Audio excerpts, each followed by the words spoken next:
system in the Netherlands back in 2013 when we started our campaign.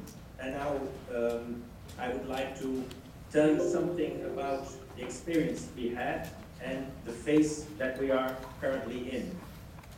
Can you hear me well? Very good. Yeah. Okay, thank you. Well, when we started with nothing, only the idea that we wanted to change the money system, and of course the work of Steven Zalenga, the work of Joseph Huber, the work of Ben Dyson, the work of Michael Koenhof, and from that we started publishing in the Netherlands about the money system. And that did not do very much until the moment that some artistic people, theater makers, took up the story and converted it into a theater show. And it was a new concept to have serious information presented as entertainment during your Friday night. You go out and then you hear about the money system and what the problem is about the money system and how it could be improved. And that theater show happened to be a big success. So it was even a groundbreaking thing in the Netherlands as a genre that was born, where you get information and entertainment in a mix, very serious information. And from that new genre that got attention on primetime television. And then in a cooperation with those theater makers, we converted that into a citizens' initiative. That means that if you can get enough signatures, you needed about 40,000 signatures, then you could put your issue on the agenda of our parliament. And after only a few times on television, we had over 100,000 signatures to discuss the monetary system in the House in the Netherlands. And I was the one who prepared all the formal documents. I have a legal background, so I made it a kind of legal case. And we also had talks with MPs, trying to find inroads, how we could present our story in a way that they could do anything.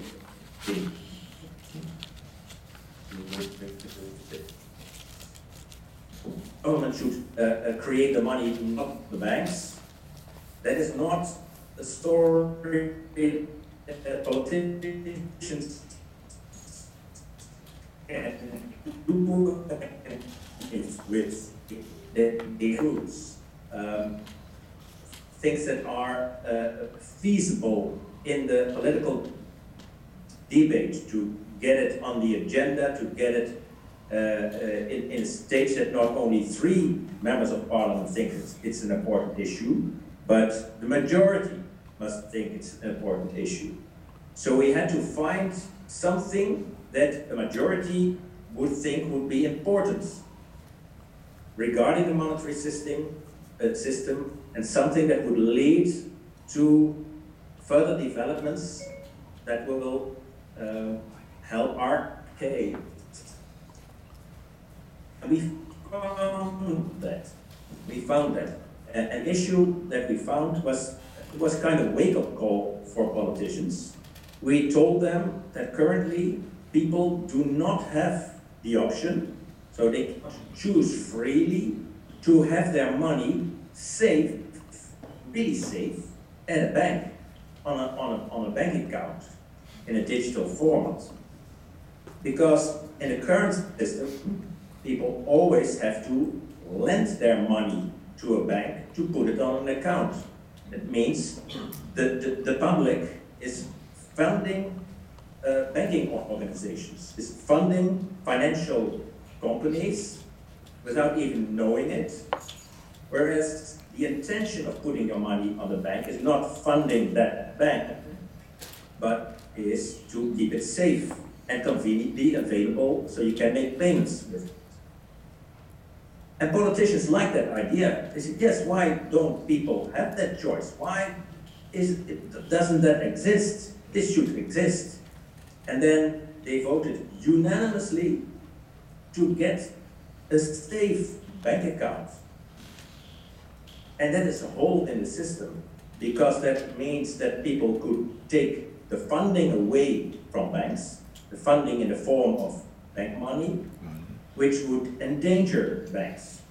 But still, this option of getting this, taking your money away from the banks and putting it on your own safe account, your digital safe, we call it in the Netherlands, that is appealing to politicians. This should be available, but at the same time, it's a danger for the financial system, because now people would be able to take all the funding away from banks in the form of what we call money.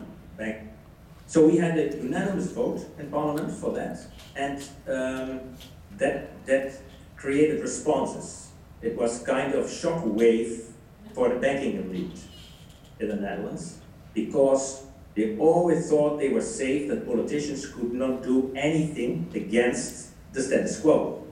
And now they saw that politicians, in their enthusiasm for our proposal, the safe bank accounts,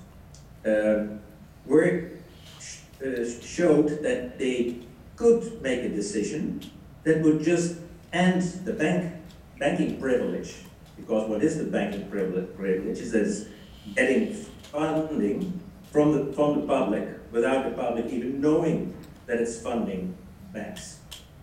And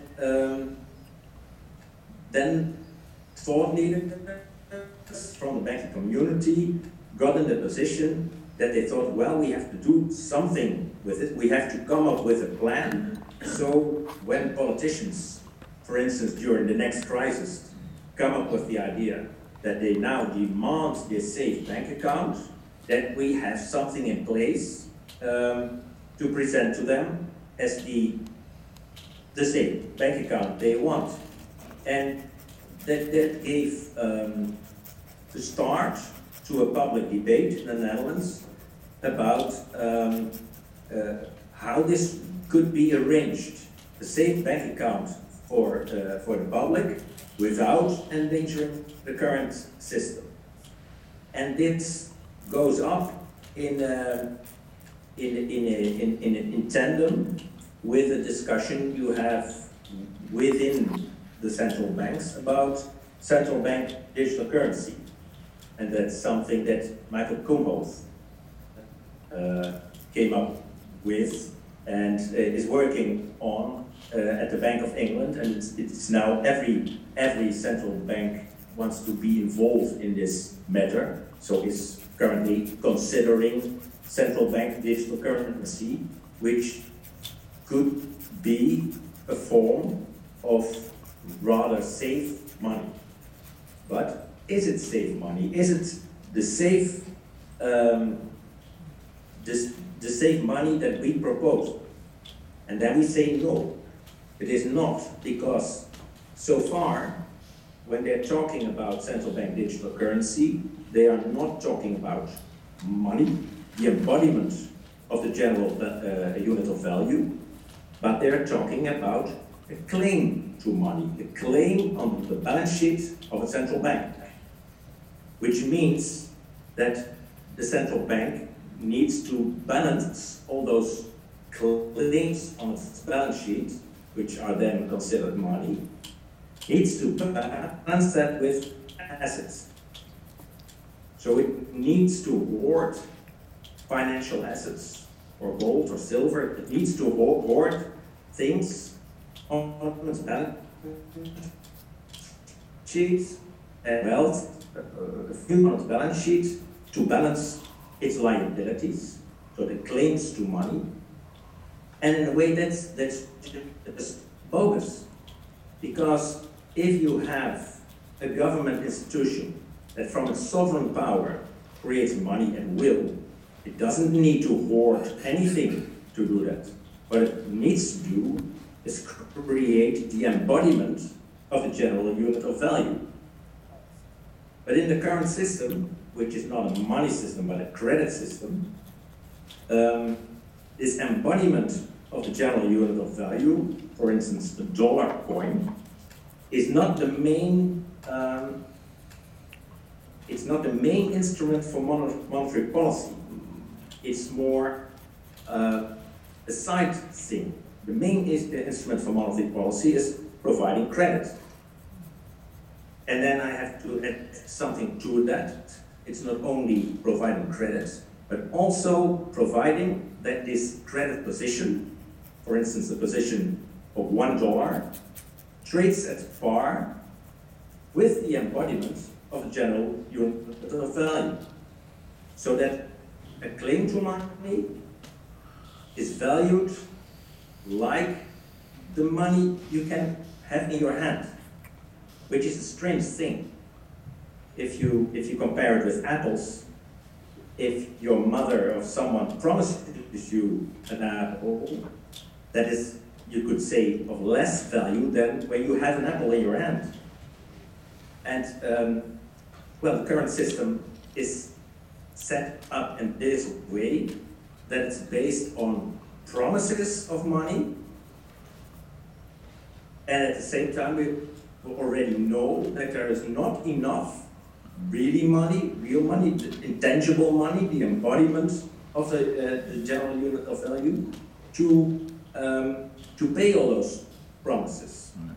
So there's a shortage of this embodiment of the general unit of value. Now, where I want to take it back to the public debate. We made politicians aware that people are not free to make the choice to put their money safe somewhere unless they have it as cash at hand and they have to put it in their mattress. But that's not convenient, that's not safe also. So we made them aware that there should be something like this digital safe. And now the next phase in the debate that's coming up is that it's strange that the current system is the institutional setup of the current system functions, or has as its function to make sure that the public funds banks, and at the same time that those debt titles that the public have on banks trade at par with the currency. If you think more in free market principles, you should see that it would be better to have market principles govern the value of a claim on a bank. But because we use those claims, which we call deposits, as money, the institutional setup makes sure that it's always $1 as a claim is at par with $1 in your hand. And during normal times, under normal conditions, that this can work well. But under exceptional conditions, then this is something that does not work well, and then we have crisis, and then we have recurring crisis, because we have a system that only works well under normal conditions and does not work well under abnormal conditions. And now, why do we have this system? Well, in the past, it was very convenient, or it helped us to do a payment over distance, for instance, from Zutphen, where I sit now, to Chicago, by use of agents. So if there was an agent in Zutphen and there was an agent in Chicago, that would enable us to do trades and clear our debt settle like that by payments over accounts from those agents. So this system, this banking system, enabled us to do payments over distance. And that is a reason why this institutional setup was created, to have those debt titles on banks, deposits, trade at par with the general unit of value. This helped the economy. This was a good thing to do. But now it works under normal conditions, and it does not work. It breaks down under exceptional conditions. And the exceptional conditions are the norm today. This bank money system, this credit system, has reached its limits. And at the same time, we don't need it anymore, because we can create something, digital monetary objects, that we can use in paying over the distance without involving any balance sheet other than those of the payer and the payee. So we don't need banks anymore, and we also don't need central banks anymore. Because what is a central bank? Well, that is the core of this institutional setup that ensures that a claim on a bank deposit trades at par with the currency. But when we convert our currency to something that we can keep really safe, and is not a claim on anyone, but is money in itself, it's the embodiment of the unit of value, and we can pay with that over distance, well, but we don't need this institutional setup anymore. We don't need to be obliged to fund banks, and we don't need to put our money at risk just to have it conveniently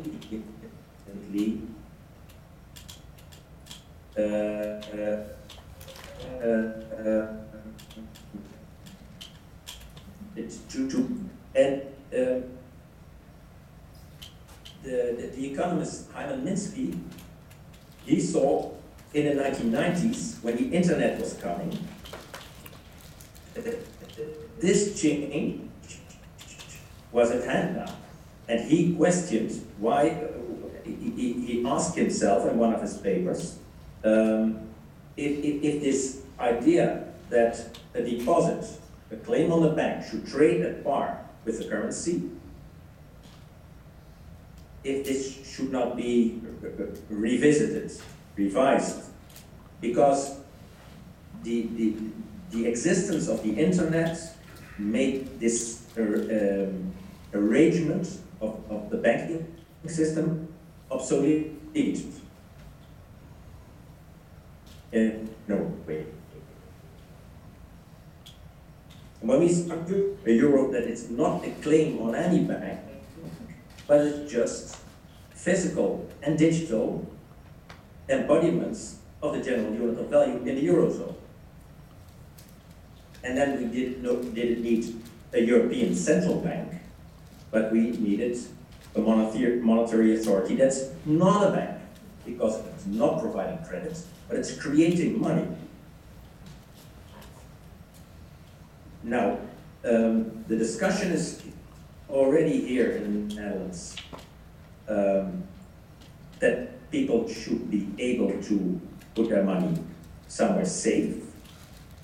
And now the idea is that the safe place is the central bank. And that safe money is a claim on a central bank. And what will happen then if we take the deposits of the public starts taking deposits in huge amounts from the commercial banks and put that on the central bank? The balance sheet of the central bank will balloon. And all the banks that will lose funding will go to the central bank and ask for additional funding to not go bankrupt. So if you see money as a claim on a central bank, and you want to save money as a claim on a central bank, you will see a ballooning central bank, which will be what it is already, with the central creditor to the commercial banks. The commercial banks will all go bankrupt unless they will get credits from the central bank. And the central bank will become a giant bad bank. And that's not good then for the currency. If we believe that our claim on the central bank is the general unit of value, and at the same time, if you analyze the balance sheet of the ballooning central bank, then you will question if the currency is sound. And at that point, the idea that we are suggesting is that you have to cut off the currency from the assets that are hoarded on the central bank balance sheet. So during a transition time, this central bank digital currency might be a good idea, especially the way Michael Kumhof is presenting it, because he says you should distinguish between reserves, which are balances of banks with the central banks, and this new kind of digital money that we want to develop. And these should not be interchanging. And I think that's a very good idea, especially because then at a certain time you can end parity between bank deposits and the currency and just have all those safe money, really safe, because it's no longer linked to the assets of the central bank. And at that point, the monetary authority stops being a bank. It's just a registration of the money that people hold. And in the time that this ballooning of the central bank is happening, that's a time when all the commercial banks have to pledge collateral to the central bank. This is the underlying value under the assets that the central bank will get at return. And at first then you would see a central bank growing bigger and bigger and bigger, getting more assets. This means getting more collateral from banks. Then at a certain point you unlink considered a claim anymore. It's no debt money anymore. It's not a claim on the central bank, but it's money, the embodiment of the general unit of value. And those assets of the central bank are then no longer needed, but they can be used for debt reduction, to deleverage the system. And the way to go here, I think, is the way which is also proposed by Michael Kumhof, the citizens' dividend in the form of, you could say, a voucher, which is given to every citizen to go with this voucher to his bank and pay off a certain amount, which is the value of this voucher, of his debt with the banks. And if someone has no debt or not enough debt with the banks, then he can convert this into a share in this remaining package of former assets of the former central bank. So this will be a fund, a deleverage fund, a fund which is set up to deleverage the whole system, which is debt-loaded, debt-burdened, and give everybody its equal share in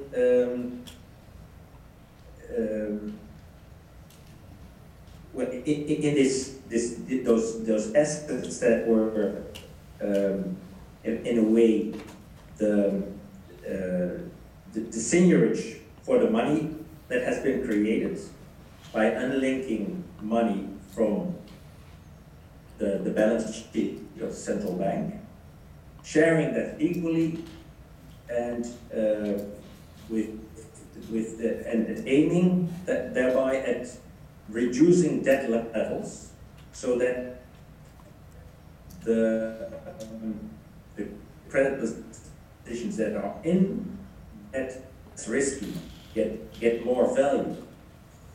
So that you go to a more stable credit system as well.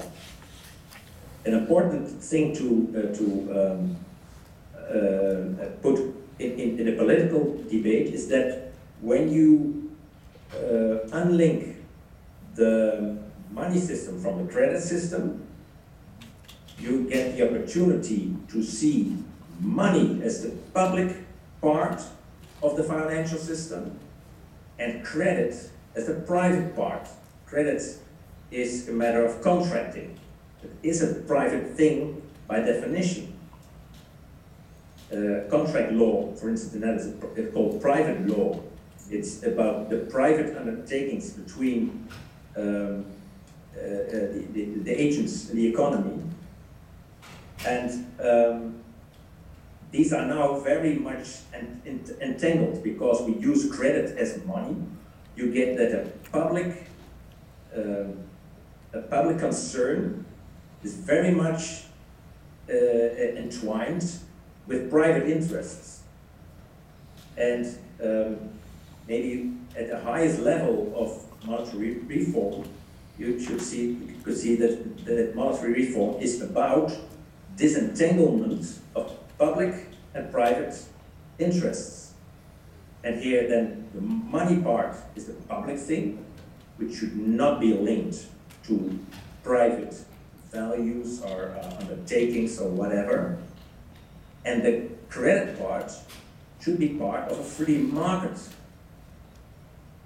For instance, a free market in which people, the public, consciously decides to fund financial institutions, banks, and not blindfoldedly, like now, without knowing it, that putting on money on the bank means funding that bank. But the normal position will be that you put your money in your digital safe, and you might also like to put your invest money on a bank. If you would not call that saving, you call that investing. And you apply the rules that apply for securities, for normal businesses that attract funding. They have to issue bonds or issue shares, and they do that with prospectus requirements.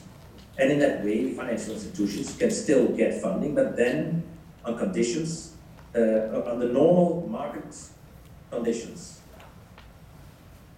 So disentanglement of money and credit is also the way to liberalize the credit market, to take away a very advantageous position that banks have above others in getting funding from the public without telling the public that they are funding themselves with their money. They say, save it on the bank, it's safe, but they are getting funding from it.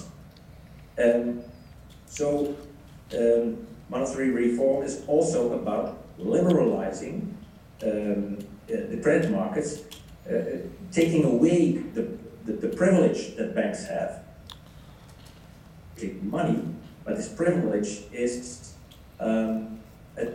attracting repayable funds from the public, attracting funding from the public without the public even knowing that it's happening. So the special rules that apply for banks are rules that are related with a bank getting funding under conditions that only banks can attract funding.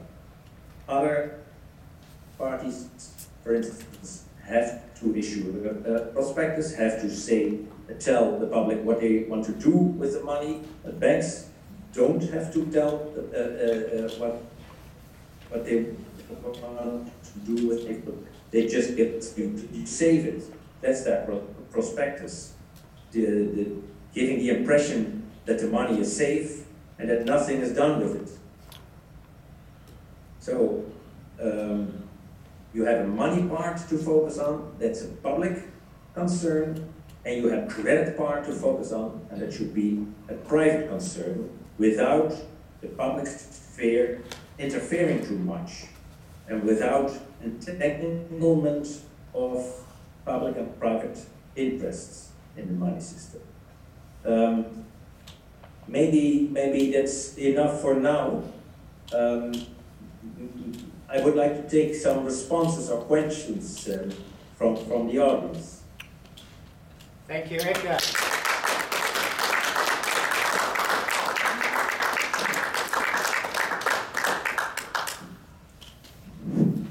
You can see why Edgar is considered a thought leader. He's basically taken a lot of the ideas that are in this book. I cannot hear anything. Is there any response? You have to unmute it.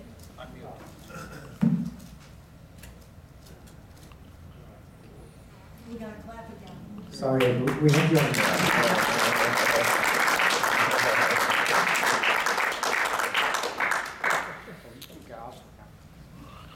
Edgar, a quick question. If you don't have a central bank, but you do have some type of monetary authority for your digital cash or some alternate money system, how will you introduce money into the system?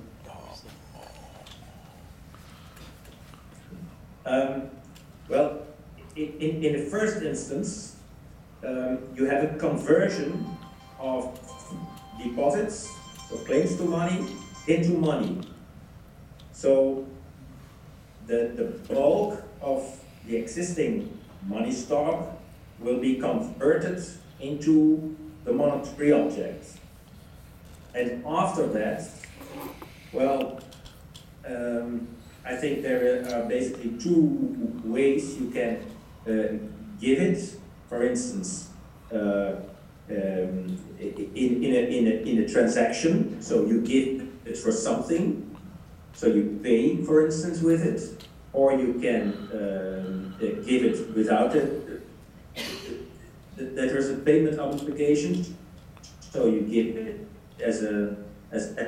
and you can also lend it, so you can give it or you can lend it into circulation. And because you do not need any assets to back up the money, you're free to give it away or to lend it out, whatever. It's best for monetary policy at that moment.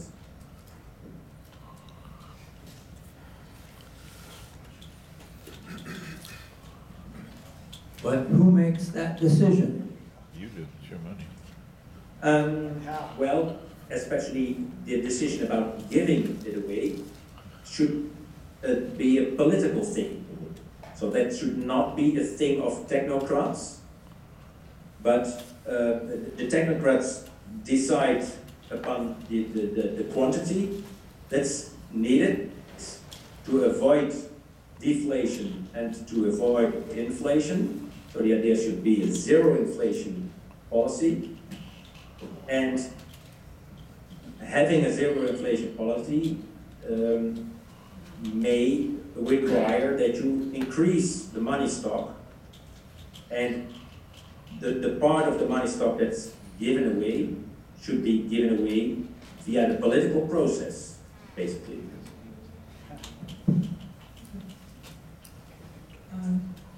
Thank you very much. This is Lucienne. I thank you very much for clarifying for me one term, and that is that the money I put at the bank is actually funding the bank. And at this point, I feel that the banks have been funded twice, one legally through the stock market, since most major banks have stocks, and on another side for me illegally by just putting my money in that. Thank you for clarifying that. Did I hear? Yeah. Thank you. Thank you. Yeah.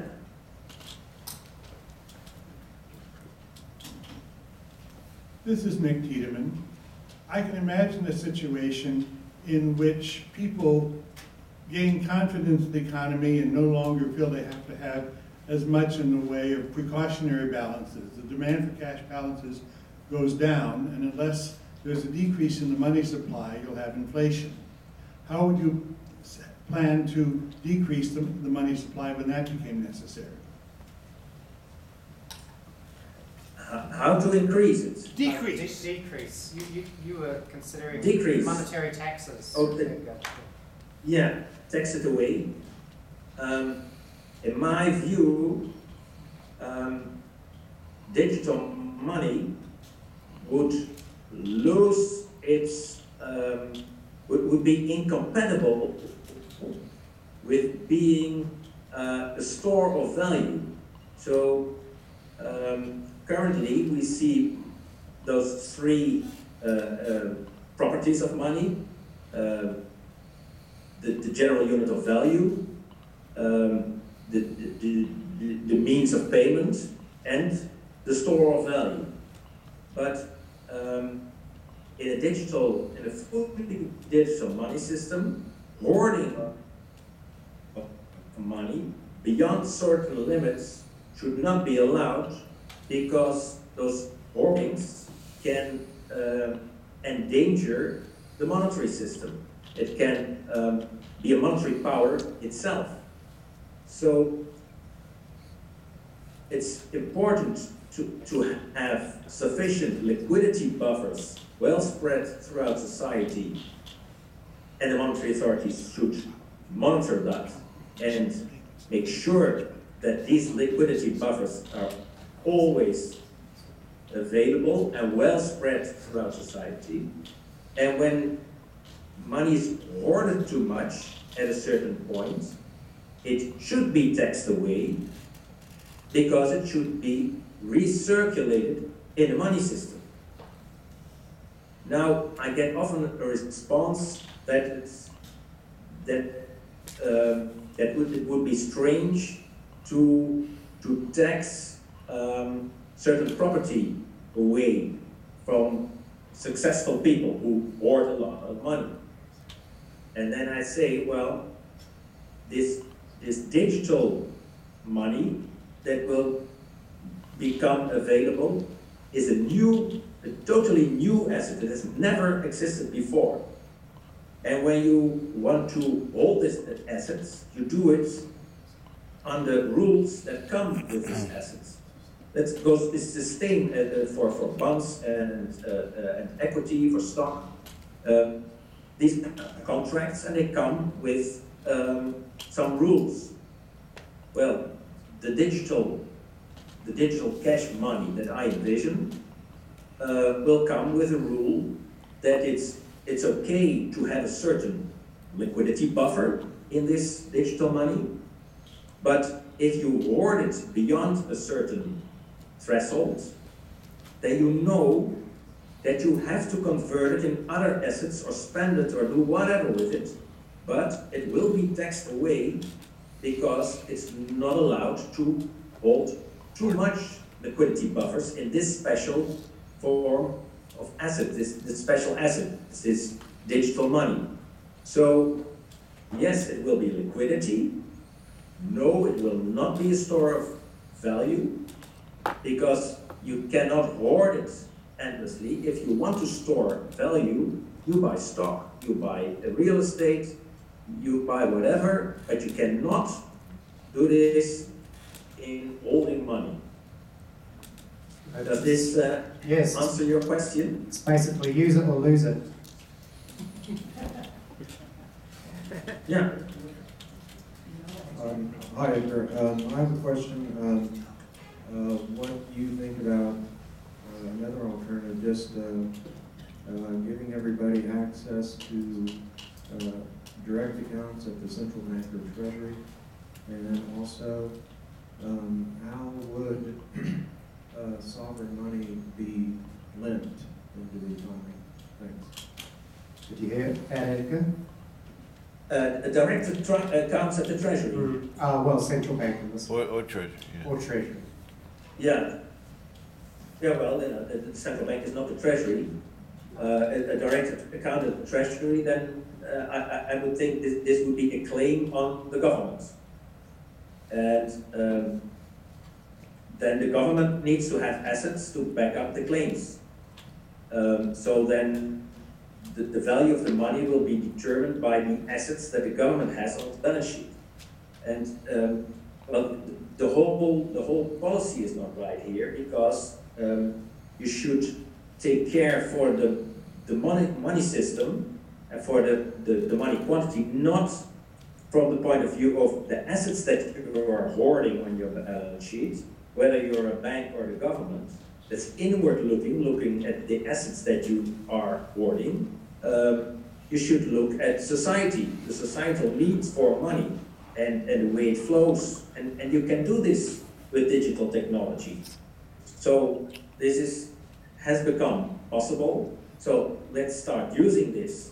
So the idea of having money as a claim on any entity, so as a claim which should be backed by assets, then you have the wrong approach to money, because you look inwards to the assets that you are hoarding, and you're not looking to the world, to society, to the need for money and how it should function in society.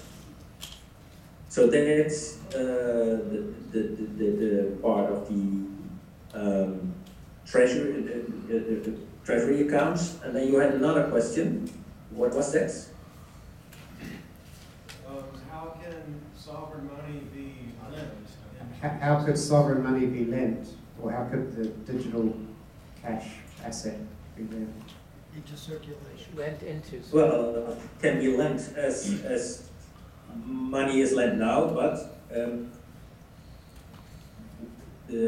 when you in the current system, lending is in fact credit extending. So there's nothing tangible or intangible lent actually. It's just credit is extended, and these credits are trade at par with the currency by the institutional setup, the central bank, you could say.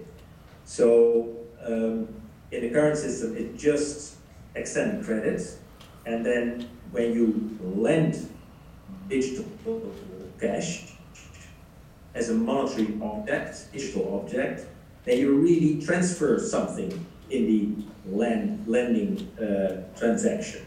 So there something is going different, and you will see that at the balance sheet as well, because when you lend digital cash, you first have it as an asset on your balance sheet, and then you lend it out, and then you have a financial asset on your balance sheet, because now you have to claim to the money that you have lent out. So you will see something different in the way that money, the monetary objects, are accounted for.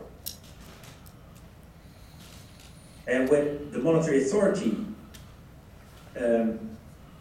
broadens the money supply by lending, then in this digital money system, the interest, the instrument of interest will be different, because the monetary authority will then steer at the quantity of money and not at interest rates. So it will not interfere in market processes for interest rates, but it will look at interest rates. So it will get the information, the market information, out of interest rates, and it can decide, based on those interest rates, that it should put more money into circulation by lending.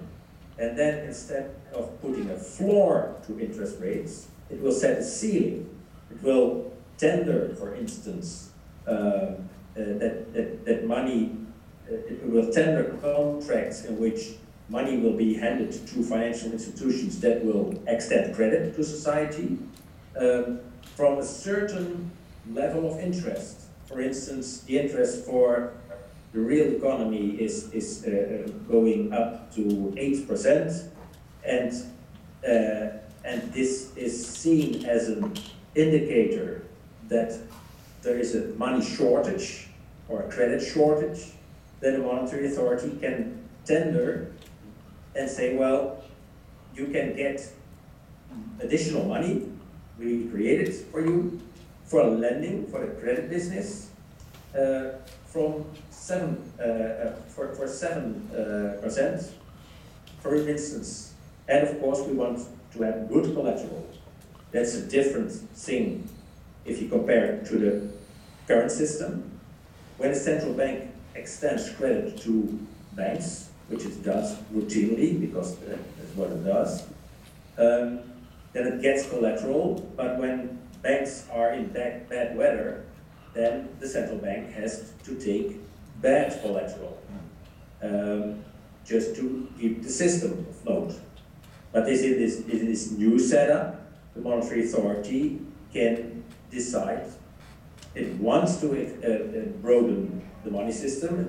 It's not obliged to provide credit to banks to keep them afloat. No, it wants to broaden the money system, the money quantity, broaden the money quantity, and it can say, well, the institutions that come up best proposal with the best collateral that fits the best to our policy, that's the institution. These are the institutions that get this additional money. So we will lend it then for their credit activities. So I think this is my response to your question. Okay. Edgar, it's Joe Bongiovanni here. Thanks a lot for your... Hi, Joe. Hey, how are you? And I wanted to ask, I just wanted to go a little bit further down the path where monetary reform separates the public and the private interests in the process of reforming, and I like your word, disentangles those interests. And we move into the liberalization of the credit markets where there's a recognition that we are funding the banks for what it is that they're doing. But my real question is there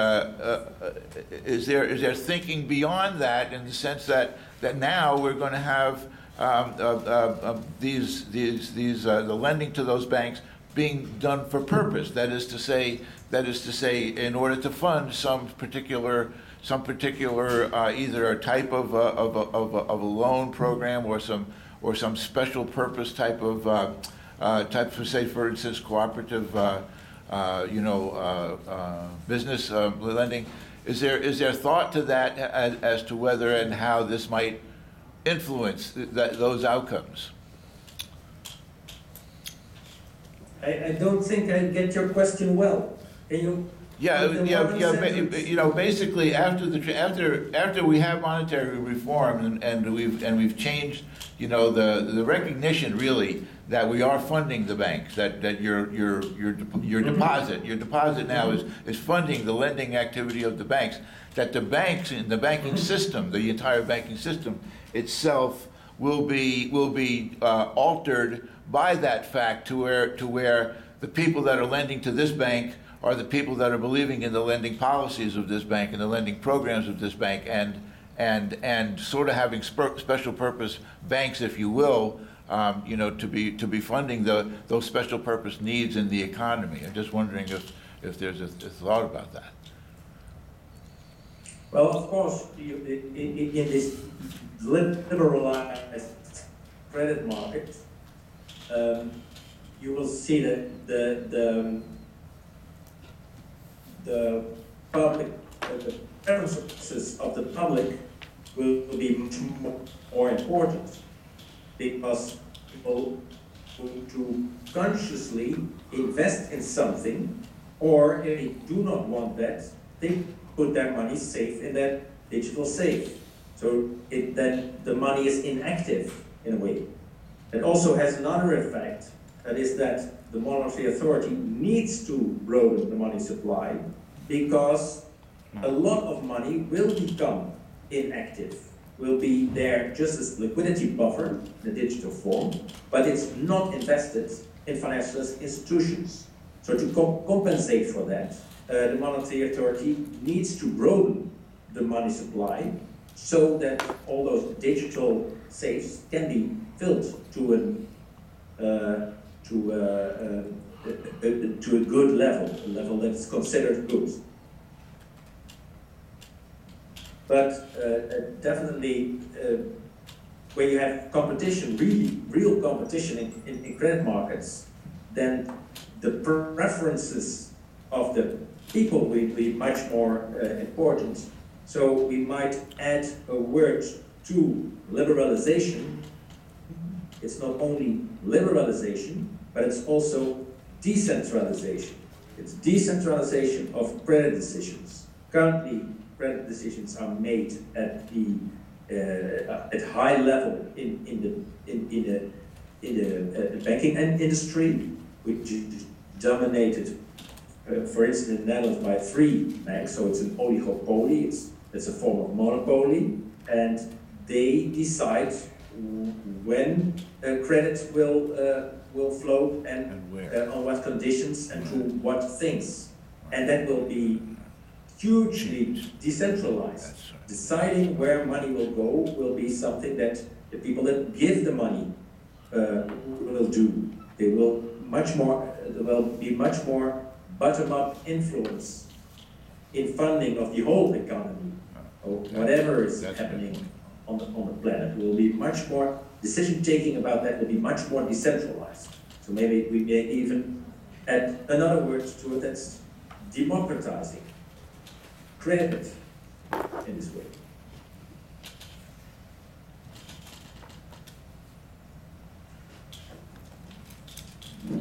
Thank you very much, Edgar.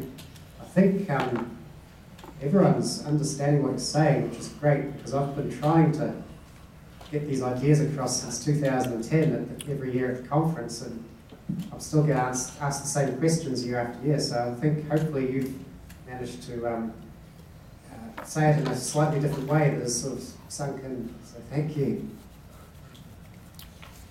Yeah, and thank you for having me in this conference.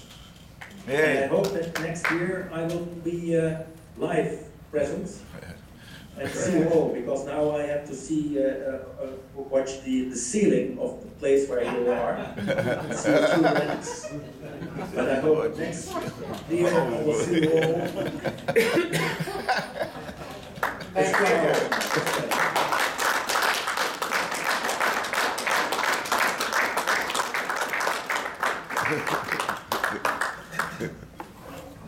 Oh, great.